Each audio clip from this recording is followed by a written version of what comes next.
Speaking on Sri Vishnu-sahasranam, the last name I spoke on was 917 Daksha. Due to human error, I skipped doing 916 Pesala. So I'll do 916.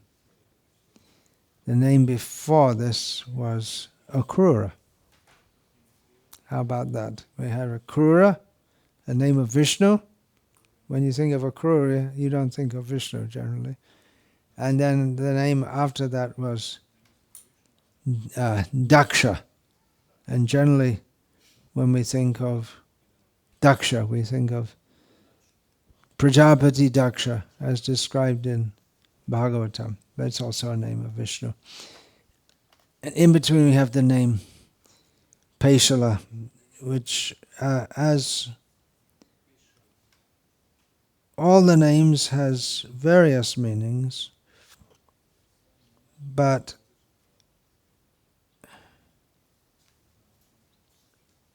here we have one main meaning for Pesala. Anyone? I don't think anyone knows the meaning to this name. The word comes up in Bhagavatam several times. It's translated as who is charming, auspicious, beautiful. Parashara Bhatta, the original Sri Vaishnav commentator, is explaining the series of names, this particular series of names which we're covering, in terms of the Supreme Personality of Godhead delivering Gajendra from... Gajendra was delivered from what, who, why, when, or where? Well known. Gajendra was delivered from the crocodile. What else?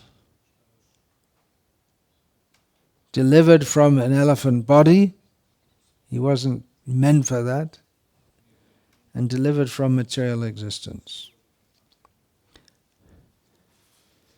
So Parashara Bhatta is explaining this series of names which we're presently covering in terms of Gajendra Moksha, the deliverance of Gajendra. And has been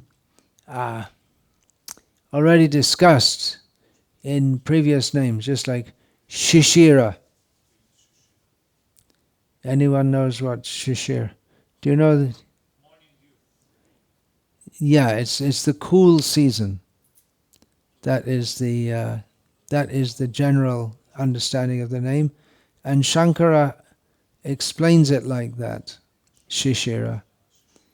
Shankaracharya in his commentary explains Shishira to mean who's cools us off in material existence.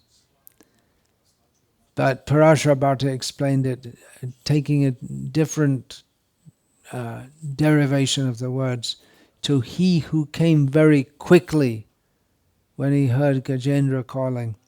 So in this name, Pesala, he describes that, well, in previous names he described that, or the sub-commentators described that, he came so quickly he didn't have time to adjust his ornaments or even put on his shoes. He came just as he was relaxing, and he just rushed out and everything got all disordered. But, Parashara Bhatta says, he looks very charming even though he's not presentable, you could say.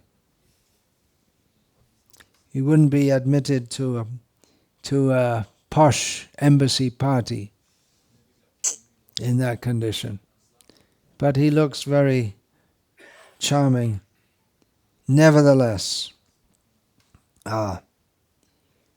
many of these names, what's going on is that Parashara Bhatta has commented And then the sub-commentators in the Sri Vaishnava tradition, they supply quotes from the Tamil Veda, Divya Prabandha,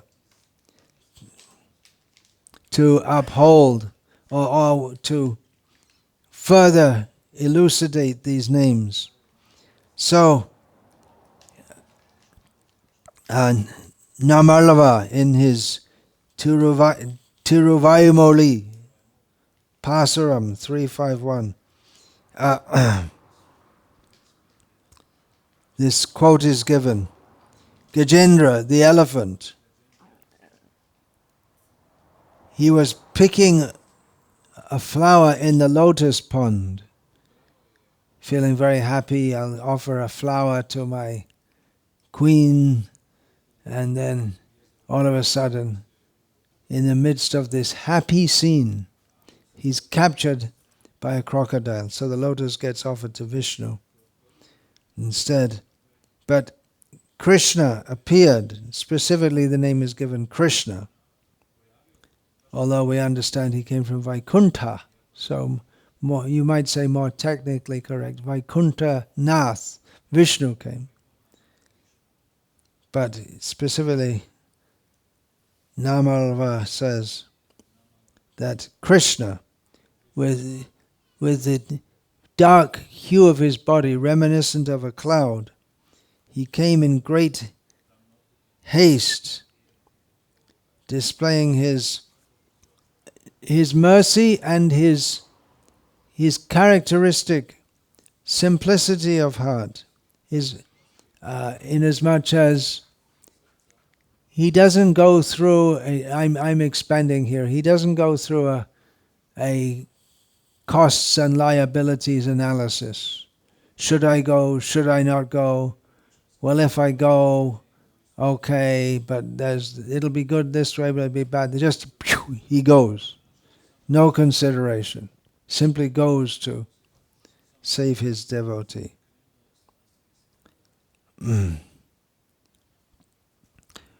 So we may say, well, what is the connection between connecting the deliverance of Gajendra and his beautiful, charming appearance? How does he look nice with all his ornaments scattered, his clothing disarrayed, his hair also similarly looking a bit of a mess? Why would you think that he looks very charming, particularly at this time? He always looks very beautiful, but why is it particularly stated in relation to this pastime? Well, the look on his face, the happiness he has in protecting his devotee, plus the very fact that everything about him is disorganized, it speaks to his glory in protecting his devotee. So it's very beautiful to see. And after all, even without his ornaments, he's very beautiful. The ornaments get their beauty from him, not vice versa. Shankaracharya, he states that this name indicates that Vishnu is karmana manasa vacha vapusha cha shobhanatvat pesalaha. So shobhanam. Shobhanam means, I guess the easiest translation is nice. It's nice, it's auspicious, it's beautiful. So Shankara says that karmana, his actions are beautiful and auspicious. Remember this is Shankara's commentary now, so it's not specifically related to Gajendra. It's generic. By his actions he is auspicious. Manasa, by his mind. His mind is very beautiful, charming and auspicious. Vacha, His words are very beautiful and charming and auspicious. Vapusha, by his body also. So he's beautiful. Madhuram madhuram vapuras asya vibho. He's very beautiful. Some commentary, further commentary here. We see some people who are very beautiful, but in their bodily appearance only.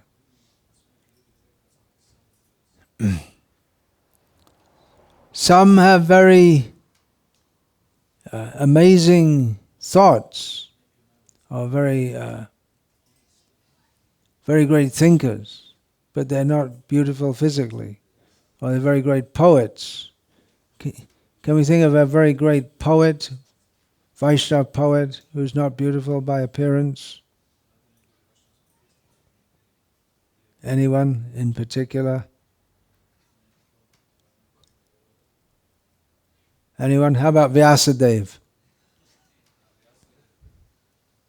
How was Pandu born? Yes.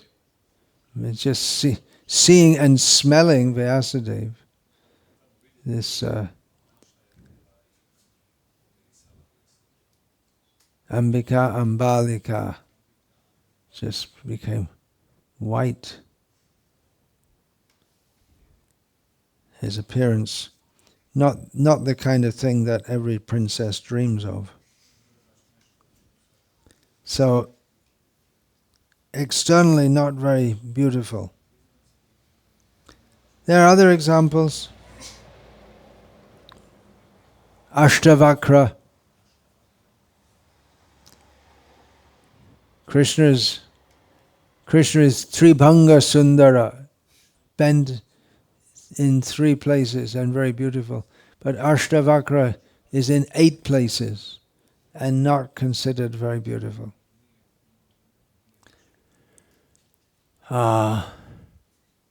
Then we also have Chavan Muni, who was he's a Muni, so he's cultivating beautiful thoughts, no doubt. But a not such beautiful thought came in his mind when he wanted to enjoy sex life. His body was so worn out, like an old bag, dried up old bag. But by his mystic power, he got a very beautiful body. There are so many examples in history. Some people are very beautiful in their activities, some in their words. But Krishna, whoever is the most beautiful physically, Krishna is going to be more beautiful. And of course, beauty in this material world is skin deep. It's a common saying. If you think about that, it's quite ghastly. Because if we take the most beautiful woman and just peel her skin off, well, the thought of peeling the skin off is ghastly. And then what you see is also ghastly.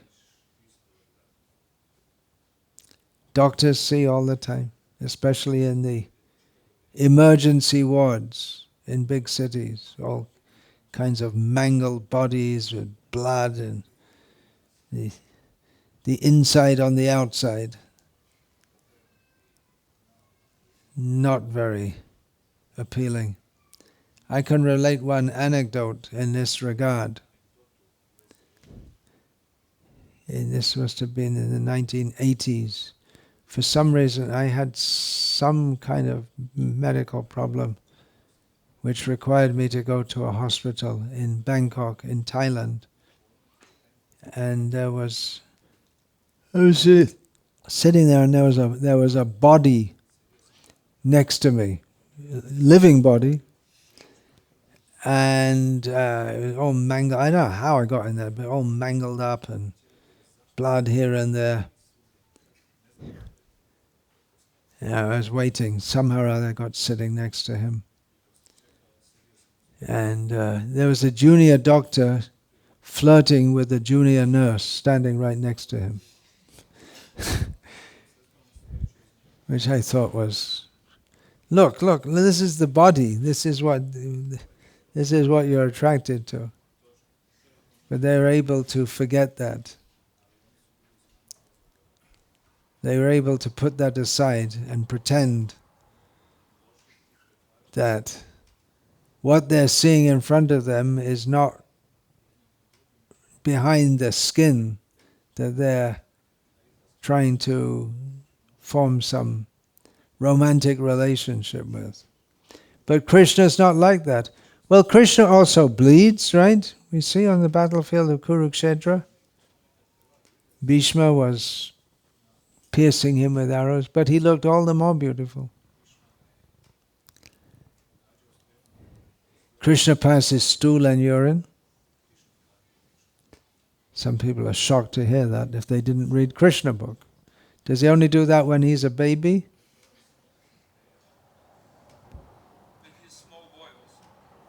Yeah, it's baby, small boy, and then it's not something you talk about that much, but one of the features of a great personality is that's mentioned listed in the Chaitanya Charitamrita in relationship to Chaitanya Mahaprabhu at his birth, quoting 32 characteristics of a great personality from the Samudrika, which is part of Garuda Purana, states that one of his characteristics is that he has a small genital that was seen in the baby Chaitanya Mahaprabhu. So he has genital. Where did you get yours from? It's a perverted facsimile of Krishna's. There you go.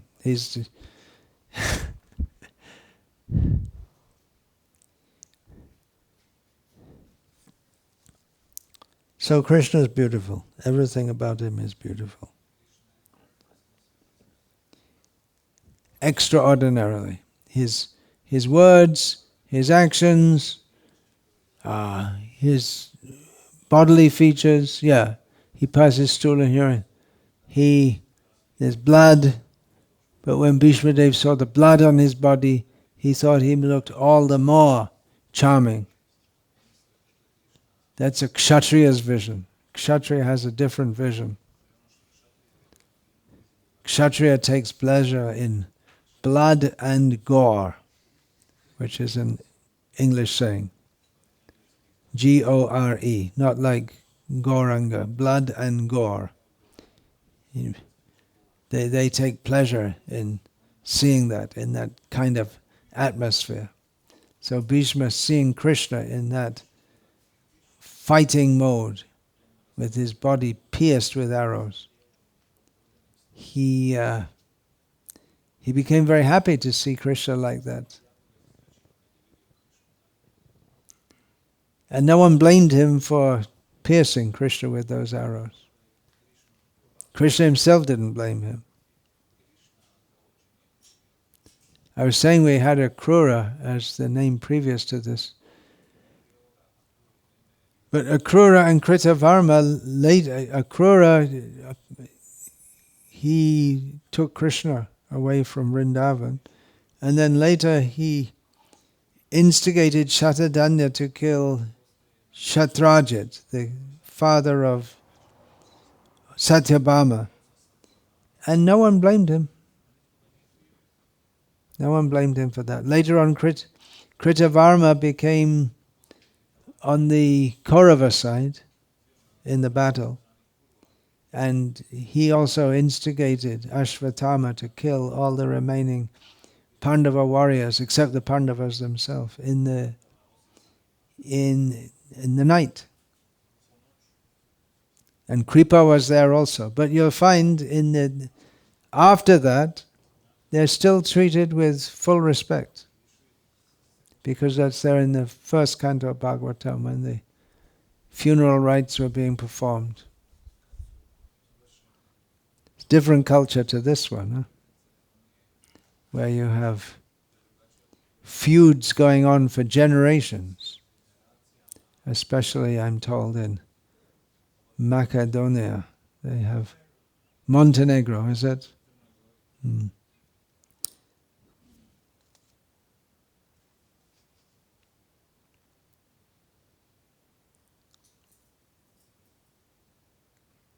Oh yeah, here we have.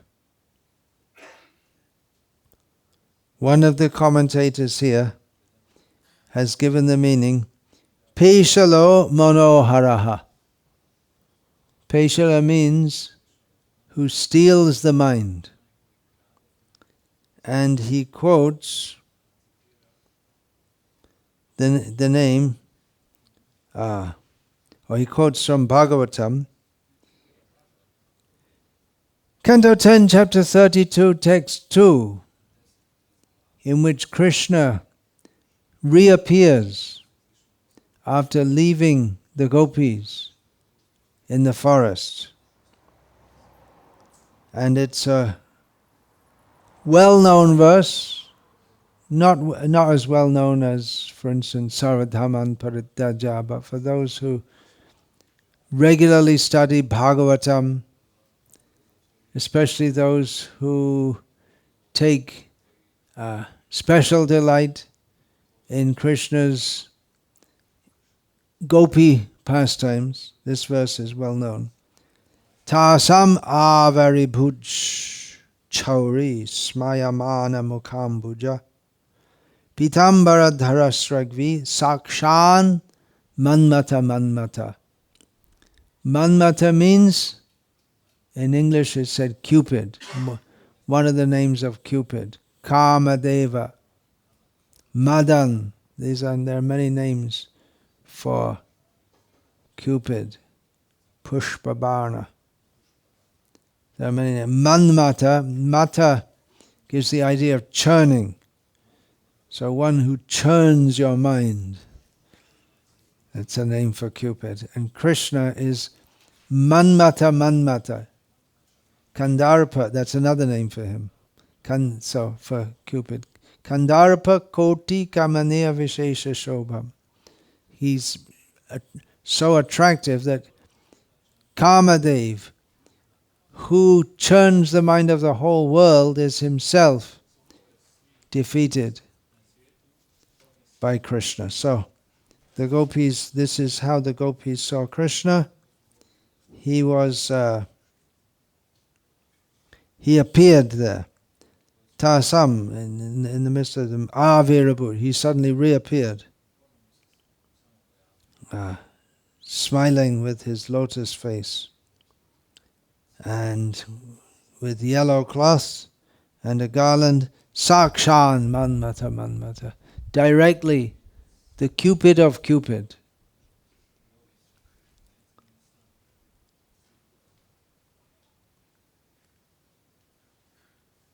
Srila Prabhupada stated, while discussing the philosopher Hegel, you wouldn't think that in a discussion of such a philosopher who's very logical and putting everything, categorizing everything, very German philosopher, you wouldn't think that such discussion would arise. But Srila Prabhupada said in this discussion, Krishna is the most beautiful. Because Krishna is beautiful, even the chirping of a bird is beautiful. Krishna is the reservoir of all pleasure and beauty. Beauty is appreciated in this world because beauty is one of Krishna's qualities. Whatever little beauty we find in this material world is but the perverted reflection of Krishna's beauty. So we find beauty in this world. Now the rain has stopped. We can see a little clearly. If we look out, we can see the natural beauty of this rural area of Croatia. And it looks beautiful. That is because of Krishna. It's all a reflection of the beauty of Krishna. Here's a verse from Bhagavatam, Canto 2, Chapter 2, Text 11, in which the word Pesala comes up. Srila Prabhupada translates Pesala here as pleasing. The verse is Vibhushitam mekalayanguliyakair mahadhanair nupara kankarnadhibihi snigdhama la kunchita nila kuntalair virocha mananana hasa peshalam. He is well decorated with an ornamental wreath about his waist and rings studded with valuable jewels on his fingers. His leglets, his bangles, his oiled hair, curling with a bluish tint, and his beautiful smiling face are all pleasing. Pesala, pleasing. From Canto 10, Chapter 42, Text 4, the word Pesala is, it appears Rupa Pesala Madhurya Hasita Lapa Vikshitai Darshit Atma Dadau Sandram Upayo Anulepanam. This is referring to Trivikra, otherwise known as Kubja, whose mind was overwhelmed by Krishna's, actually it goes straight through to, doesn't mention his, Rup here is translated as beauty. Then Pesala as charm. Her mind overwhelmed by Krishna's beauty, charm, sweetness, smiles, words and glances. Trivikra gave both Krishna and Balaram generous amounts of ointment. Then the word Pesala used in Bhagavatam, Canto 10, Chapter 33, Text 1, to describe the words of Krishna as being most charming. Sri Shuka Uvacha Ithang Bhagavato Gopya Shudva Vacha Supe Shalaha Jaho Virahajang Tapam Tad Ango Pachita Shishaha. Shukdev Goswami said, when the cow, this is again when Krishna appeared after leaving the area of the rasa dance. And then when he reappeared, when the cowherd girls heard the Supreme Personality of Godhead speak these most charming words, so charming words, Vacha Supe Shalaha, they forgot their distress caused by separation from him. Touching his transcendental limbs, they felt all their desires fulfilled. Again, Pesala, in describing words, this comes in Canto 10, Chapter 88, Text 35. Shukdev Goswami speaking, Itang Bhagavatas Chitrayar Vacho Bhi Sa Supe Shalahi Bhinna Dhya Vismita Sheshni Svahastam Kumatir Nyadhat. This is referring to the demon Vrika, thus bewildered by the personality of Godhead's enchanting, artful words. So enchanting, Pesala, Chitra, artful, foolish Vrika, without realizing what he was doing, placed his hand on his head. Another meaning of the name Pesala, one who is most soft. Radha Krishna Shastri comments that the name Pesala indicates who has a very soft heart, like a flower. He's full of kindness, compassion, and this reflects in all his thoughts, words, and activities. In this way, it's very similar to the name Akrura, which just came before this. Akrura means not cruel.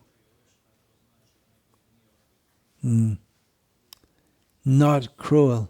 That's a name by negation. It doesn't present a positive quality. It's a name by negation. When I spoke on the name Akrura, I gave several examples of Krishna's apparent cruelty. He can be very harsh, but his inner characteristic is that he's not cruel. So he is a Krura, not cruel, and that's a negative understanding. And then he is Pesala, which is a more positive way of looking at the same thing. He's full of kindness and compassion, as seen in his words and deeds and thoughts. A recent commentator, Satyadeva Vashishta, takes a different meaning. It means to form. Now these names, these meanings are not attributed arbitrarily. They are based on unpacking the Sanskrit of the name. You just can't say, well, this means this and that means that. You have to be able to show by applying grammatical rules. So Satyadeva Vashishta, who in many of his explanations of the names gives them in terms of the Supreme Lord's creating, maintaining and destroying this world, especially his destruction. Especially in his maintenance. Vishnu maintains. So here Satyadeva Vashishta takes Pesala to mean Pish Avayave, which means to form, and he explains the name as signifying that the Supreme Personality of Godhead has formed. Whatever form we see in this material world has been formed by the Supreme Lord. And there are so many examples. How the stars in the sky are, or the nakshatras, the constellations, are composed of different stars. There are so many examples. Satyasandar Tirtha, a Madhvacharya commentator, gives another meaning, separating Pesalam into Pa, Isha and La. So Isha here means Rudra, Shiva. Lati means who Bhaktatvena Grahnati, which means who is devoted to. Pati iti paha. So Pesala means he who has Rudra, Shiva, devoted to him, and who protects Rudra is Pesala. So it's very different meaning. So they're all suitable. Baladev Vidyabhushan, in his commentary on this name, says that he's called Pesala, taking the meaning that he's very pleasant, charming. Also Baladev Vidyabhushan takes the meaning that he's very clever. In this series of names, Baladev Vidyabhushan is explaining this series of names in relation to Krishna's solving the problem of the Pandavas when Durvasa came to the Pandavas in the forest after Draupadi had finished her meal. which means that until the next day, because they have the Akshay Patram, the unfinishing, undiminished cooking pot, that from this cooking pot you can take any amount of food until Draupadi eats. When she'll eat after all the guests have been served, all her husbands have been served, then only she'll take. And now if she's taken, then the Akshay Patra doesn't work anymore for the day. So you know the story. How Duryodhana, having satisfied Durvasa, asked Durvasa to go and meet the Pandavas in the forest, along with Durvasa's 60,000 disciples. Specifically, Durvasa was to go after Draupadi had eaten. And then Yudhishthira, as a king, would be obliged to host his guests, 60,001 guests. Means he has to feed them. So they were in a difficult situation, but Krishna very charmingly, artfully solved the whole problem by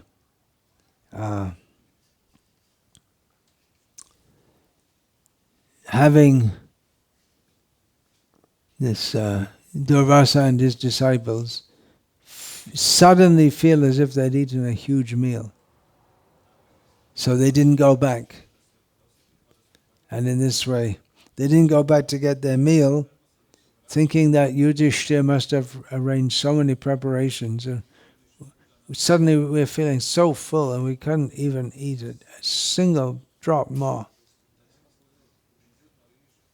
So thinking that Durvasa left and the Pandavas were saved, and in this way, Bale Vidyabhushan says, Vishnu is Pesala. Pesala means not only pleasant but also very clever.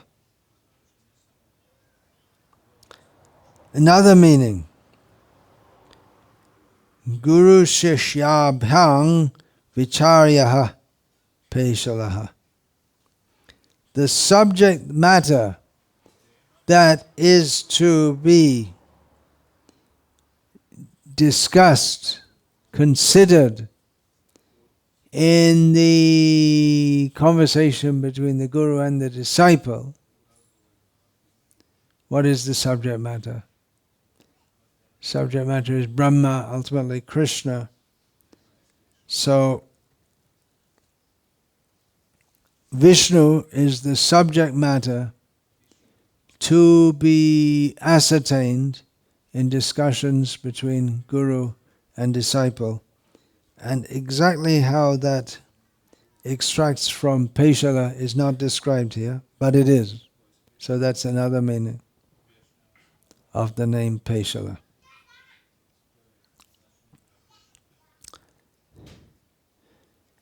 Hare Krishna. That's a fairly short one. Do any of you listen to these Vishnu-sahasranam talks regularly? Anyone likes to hear them? A few. They're not the most popular. If I speak on controversial issues, there'll be more to listen. But if we discuss the glories of the Supreme Personality of Godhead, as described in the Vedic literature and by our acharyas, there's not so much interest. Unfortunate. Okay, that's that name done. Done means from what I will speak on it. Otherwise, you can go on speaking forever. If one has sufficient intelligence, energy, inspiration, devotion, knowledge, you can go on speaking even on one name of Vishnu Sahasranam forever. We say Krishna is charming and beautiful, Pesala. So this could be described much, much more. But I've just given a short overview of that. So, Hare Krishna.